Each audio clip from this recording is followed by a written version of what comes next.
আশা করি সবাই ভালো আছেন, আলহামদুলিল্লাহ। আজকে আমরা কিন্তু প্রতিদিনই কিন্তু আমরা বলি যে গতকালকে আমরা যে কাজগুলা করেছি সেগুলোর আগে প্রশ্ন উত্তর দেন আমরা মূল ক্লাসে যাব, তাই না? তো এখন প্রশ্ন হলো, গতকালকে তুমি কি কাজ করছিলা? আমি গতকালকে এসি সার্ভিসিং করছি। কি এসি? একটা ছিল স্পিড এসি আর একটা cassette type? Cassette type. Customer AC গুলো সার্ভিসিং করছি। টোটাল কয়টা এসি সার্ভিসিং করছি?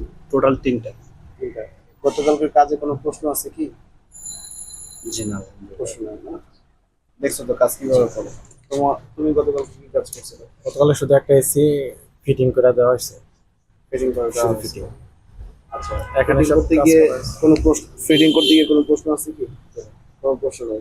প্রশ্ন থাকতে হবে, হাজার হাজার প্রশ্ন থাকতে হবে। কারণ 3টে এসি সার্ভিসিং করাইছি আর একটা ফ্রিজ, তার ওই ঠান্ডা হয় না, তার ওই সার্ভিসিং ফ্যান মোটরের সমস্যা ছিল। আচ্ছা, বুঝতে তার পেরেছি। লাইন দিয়েছি। তো গতকালকে কোনো কাজের প্রশ্ন আছে কি? প্রশ্ন কিন্তু হাজার হাজার প্রশ্ন নিয়ে আসতে হবে। এর আগে কোনো কাজের কোনো প্রশ্ন আছে? সেটা বুঝতে পারছি। কোনো প্রশ্ন আছে? তুমি তো আসো না, নো প্রবলেম। গত যে ক্লাসগুলো শুরু করছি, তাই না? গত ক্লাস থেকে এই পর্যন্ত আমরা দেখানো হয়েছিল রেফ্রিজারেশন সাইকেলের প্রধান প্রধান 4টা অংশ। সে প্রধান প্রধান 4টা অংশের নাম কি ছিল? কম্প্রেসার, তারপর কন্ডেন্সার, ইভাপোরেটর, কন্ট্রোল ডিভাইস। এই চারটা প্রধান প্রধান অংশ। কিন্তু এই 4টা প্রধান প্রধান অংশ আসলে থাকে কোথায়? যেমন এয়ার কন্ডিশনিং সিস্টেমে থাকে, রেফ্রিজারেটরে থাকে, তারপর হলো সেন্ট্রাল এসিতে থাকে, ভিআরএফ এসিতে থাকে। এক কথায় হিমায়ন যন্ত্রের প্রত্যেকটা জায়গায় এই 4টা ডিভাইস থাকবেই থাকবে। এগুলো হলো প্রধান প্রধান 4টা অংশ। কথা বুঝতে পারছি? আর এই 4টা অংশ মূলত যাকে পরিচালনা করে সে হলো হিমায়ক বা রেফ্রিজারেন্ট। সাধারণ মানুষ কি বলে এটাকে? গ্যাস। কথা বুঝতে পারছি? কিন্তু সাধারণ মানুষ গ্যাস বললেও আমরা কিন্তু আমাদের যে ভাষা সেটাতে গ্যাস বলা যাবে না। এখন এই যে জিনিসগুলো আমরা মূলত পড়াশোনা করছি সেগুলো আসলে ফিজিক্যালি দেখা, ফিজিক্যালি না দেখলে আমরা আমাদের ব্রেনের ভিতরে কিন্তু থাকবে না, ঠিক না? তা আমরা যদি যে জিনিসটা দেখবো, যেটা আমরা আসলে পড়াশোনা করছি, সেটা যদি আমরা নিজের হাতে করি, আবার সেই কাজটা যদি আমরা দেখি এবং নিজের হাতে করি, তাহলে আমরা কখনোই ইনশাল্লাহ ভুলবো না। আমরা যেহেতু একটা চ্যালেঞ্জ নিয়েছি যে আগামী 2 মাসের মধ্যে আমাদের কাজটা শিখতে হবে, তাহলে কাজটা শিখতে হলে আমাদেরকে অবশ্যই পড়াশোনা করতে হবে, অবশ্যই আমাদেরকে কাজটা নিজের হাতে করতে হবে। আমরা এখানে ক্লাস করতেছি কত সময়? আমাদের টোটাল এখানে অফিসে আমাদের সার্ভিস সেন্টারে কতক্ষণ থাকা হচ্ছে? আমাদের থিওরি ক্লাস হচ্ছে 1.5 ঘন্টা 2 ঘন্টা।